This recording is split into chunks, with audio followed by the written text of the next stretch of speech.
Hank woke up to find his phone showing 10 missed calls and an equal number of voicemails. He didn't recognize the area code. After several run-ins with Chinese robo-marketing spam calls, he set his phone to send unknown numbers to voicemail. Beijing Betty usually didn't leave messages. His daughters weren't up yet, so he started listening to messages. That's when he learned that his wife, Randy, had not been in Jacksonville, Florida, to visit her parents and sister for the weekend, as she had told him. Instead, she was in the burn unit of a hospital in Boulder, Colorado. Hank was silent for a moment. His phone gave him news alerts. It was usually a nuisance, but spending time disabling the feature never seemed worth it. Something about fires stuck in his head. He realized he had seen a news headline with the words, "Fire" and "Boulder," when his phone screen came to life that morning. He went to his phone's home page and saw a news headline, "Haunting wildfire destroys suburban Boulder overnight." Interesting. Hank would be the first to admit that sometimes he wasn't the sharpest tool in the shed, but he could really only think of one reason why his wife, Randy, in her 8th year of marriage, was lying about where she was going to spend the weekend. He deliberately slowed down. There's no point in rushing. He made coffee. The girls won't get up for at least another hour. He took the coffee to his wife's work area in the dining room and took her laptop. It turned out that he was now protected by a password that he did not know. But Randy was distracted and lazy, so he looked for the password written on some piece of paper and found it at the bottom of the drawer of the small desk. Once he gained access, he discovered that she had not even closed her email browsers. She just turned off her computer, relying on her new password and, obviously, her confidence that Hank wouldn't invade her privacy. All the assumptions that existed in this family before this morning no longer apply, Hank thought. And so it was. Everything has changed. She met up with her ex-college boyfriend, Josh Turner, at his Boulder home on weekends while Josh's wife was away. This was the guy who broke Randy's heart by falling in love and marrying another woman. It seems that over the years he has developed remorse towards the abandoned woman, or just lust. The emails didn't have much detail, mostly just confirmation of arrival time. Hank assumed they poured their hearts out to each other over the phone. One interesting fact came to light. Her parents and sister knew and agreed to cover up her affair. This was not in emails, but in Facebook Messenger chats that were also open. They all thought she should have married Josh, whose family had money. Hank just froze, as if he was watching a car accident in slow motion, and couldn't look away. He took a moment to breathe deeply and calm down a bit. He needed it. Otherwise, he might have punched holes in the drywall walls of the house. He called the hospital in Boulder. When the switchboard answered, on a whim, it asked if Josh Turner was a patient. When they asked Hank to define his relationship with Mr. Turner, he said that he was his friend. The operator then said that she could not provide any information. This answer definitely confirmed that they had a patient named Josh Turner. Hank then called the number left in his voicemail. It was a direct line to the hospital emergency department. After he identified himself, the clerk there told him that Randy had been brought in with third-degree burns over 80% of her body, including lung damage from smoke inhalation. The fire appears to have suddenly broken out in the drought-stricken area, spreading quickly amid strong winds and cutting off the only escape route. More than 100 houses were burned and destroyed. "Sorry," Hank said. "It can't be my wife. She is in Jacksonville, Florida. You must have wrong information." He hung up. Yes, of course there was one in Boulder. He felt it, but he wasn't going to make it easy for anyone. He looked at his wife's computer again and found Josh's Facebook page. Randy truly made him one of her friends. There he found Josh's wife. She posted publicly from her family's home in San Diego, asking for prayer because she had just learned that her husband had been hospitalized with severe burns in Boulder. It's about time those prayers were answered by the God of vengeance, Hank thought as he contacted Josh's wife on Facebook Messenger to introduce himself and share what he had found out. He left his phone number. Sometime later, while finishing his coffee, he saw another missed call. He didn't recognize the number, but there was a voicemail from Josh's wife, Tina. Hank called her back. "Miss Turner? Is your name really Tina?" He had to ask. "Yes," she said with a sigh. "When I got married, you might have feared that this would happen to the woman Josh rejected. I married for love. Now it's just a complete breakdown. You must be Randy's husband." "Yes." Of course, I knew about her when Josh and I met. He had been acting strange lately, but I didn't understand why. Now it all makes sense. Is it the same for you? Something like that. I knew about Josh, but Randy wasn't acting fussy at all. So I didn't notice anything. You take it in your stride, Hank. How do you do this? You also speak calmly. I'm taking pills, Tina said. Josh was badly burned. They've already put him in a medically induced coma. I lost my composure when I heard this. Now I'm just in shock, especially knowing the truth about what really happened. What is your wife's story? Badly burned. I don't know more. I told them it couldn't be her because my wife was in Florida. Tina giggled. About. The hospital calls again. Let me answer, and let's keep in touch. She hung up and Hank saved her number in his contacts to prevent the spam blocker from sending the call to voicemail.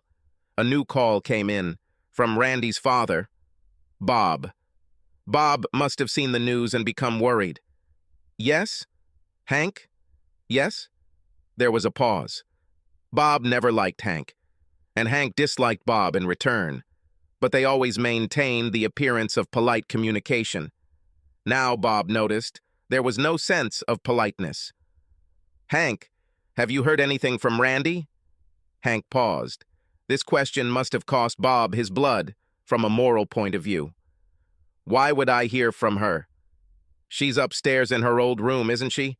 Spends time with you, your obstinate wife, and your other stupid daughter. Bob realized that Hank knew. He sighed. Hank, she really loves you. I know we never got along. Bob, Hank interjected, his voice getting louder. This is bullshit. And before you keep talking and irritate me even more, keep in mind that I'm well aware that you've always disliked me. You were sure that I was unworthy of your daughter, but Josh was worthy. Hank hung up. There was really nothing more to say. However, to save time, he blocked Bob's phone numbers, as well as those of his mother-in-law and sister-in-law. Dad, why are you screaming? Asked his daughter Nicole, entering the kitchen. Her younger sister Rebecca followed. Dad said a bad word, Rebecca announced. Is it true? Asked Nicole. Say it again, Dad. I didn't hear that. Hank had to smile. What was that bad word, Becky? She frowned. I can't remember. You must have heard wrong. Now let's have breakfast. Today will be a pancake day.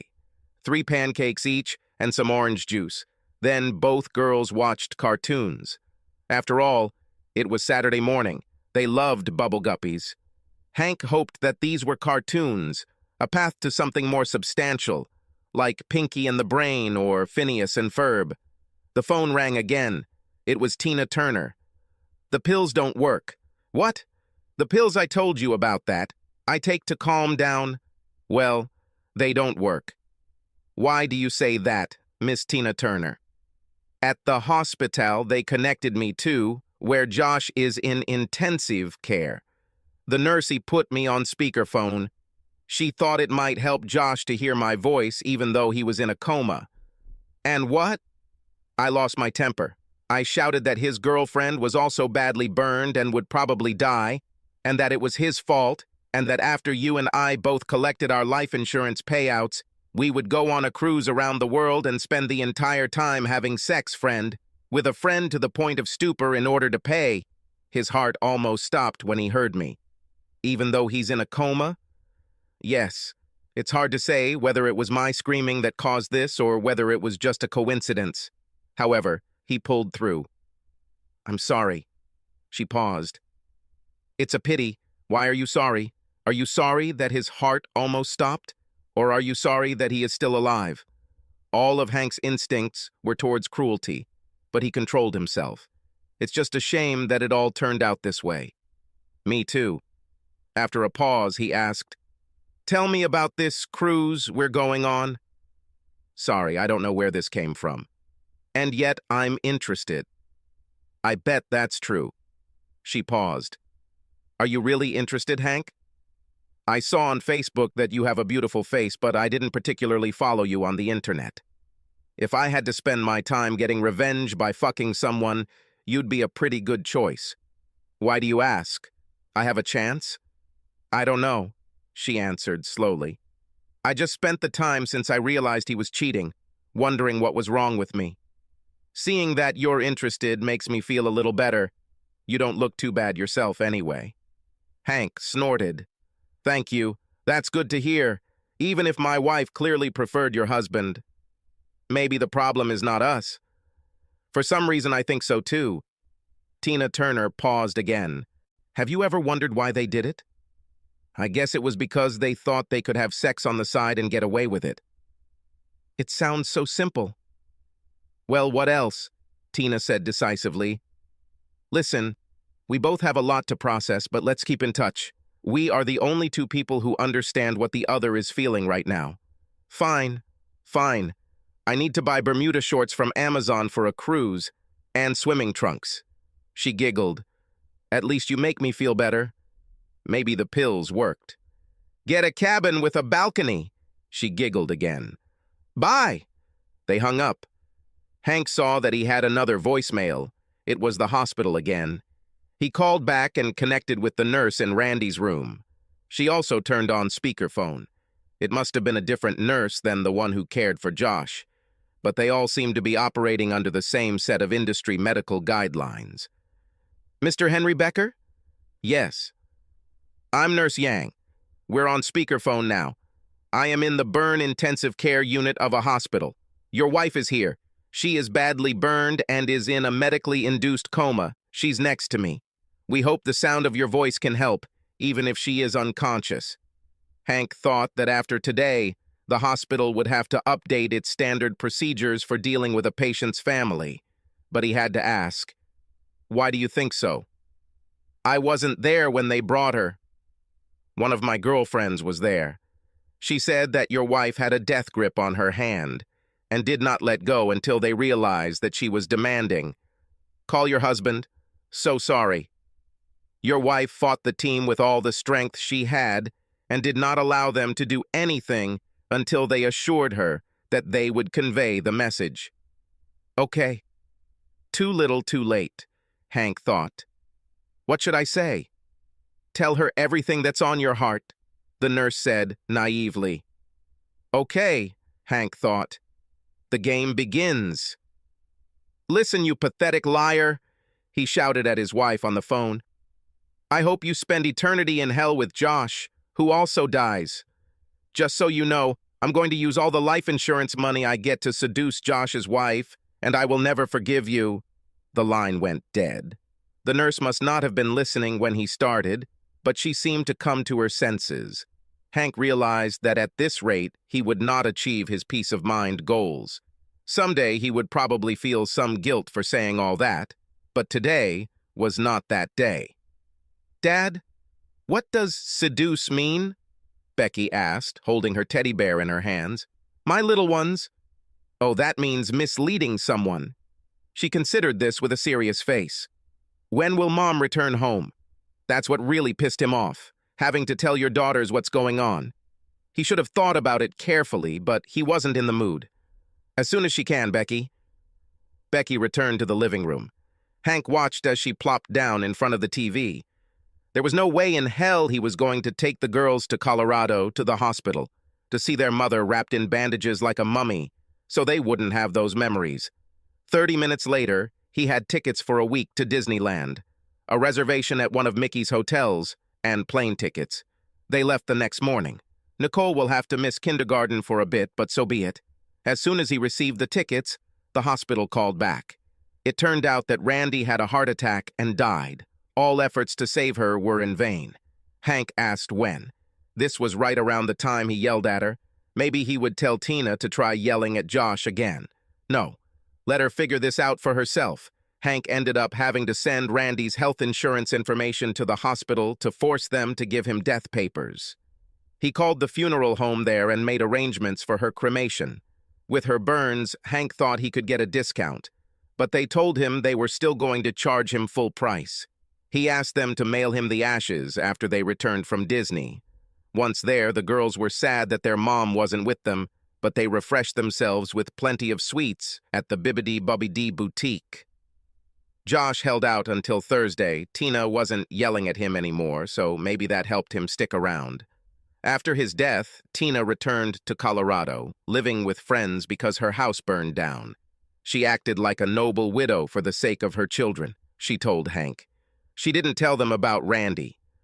Tina's kids were older than Hank's, and they knew their father had been hurt in the fire, so it would all be harder to ignore. Hank's girls had no idea. He will continue in this manner for some time, but still, not telling them anything bad about their mother was not easy. Shortly after they returned from Florida, the FedEx guy came to the door with 2 items that required a signature. The first was a letter from her relatives. The second was the box containing Randy's ashes. The letter asked for Randy's remains to be held in Randy's hometown of Florida if Hank did not want to make arrangements where he lived. They must have been calling someone, he realized. The letter lacked any apology for covering for Randy. This fact made the next decision easier. He hired one teenage girl in the neighborhood to babysit the children and left the girls telling the nanny about their trip to Disney, complete with showing them all their belongings and photos on the iPad. Hank then drove to a nearby national park. With a box of Randy's ashes packed into a bag slung over his shoulder, Hank headed to one of the farther areas of the park. It had deep cinder-block toilets instead of bathrooms. He took a photo of himself dumping the ashes into the latrine. As he walked back to the car, he wondered if maybe he should do some therapy, but the thing was, he wasn't angry anymore. Well, I wasn't angry enough to hit anyone. Destroying a reputation is a completely different matter. He posted a video on Facebook of himself dumping the ashes into a restroom, along with an explanation. Afterwards, he wondered if the National Park Service was going to issue him some kind of fine for polluting the cesspool. If so, he will gladly pay. He never contacted her family, but saw in the newspaper that they were having some kind of memorial service in Jacksonville without him or his daughters. He told the girls that Mom had an accident while she was away, and she wouldn't be coming back. They took it as he expected. Luckily, they had wonderful kindergarten teachers to help and support them. The life insurance payout was nice. Randy had more insurance than Hank thought. The insurance benefits made it easier to restructure his working life. He decided that his daughters needed more fresh air, especially in playgrounds where there were many children, and pretty young mothers, many of whom were very sympathetic to his tragic story. He left out the part about Randy cheating. He wanted to be sympathized with, not pitied. Girls began to be invited to many playdates, to which mothers invited their cute single friends. Hank began to see a way forward. Hank never met Tina Turner, although they chatted on the phone from time to time. Subscribe to our channel so that your second chaff doesn't cheat on you, and go ahead and listen to the next story, because this story is nothing compared to the next one. If you're under 18, don't even think about listening to the next one.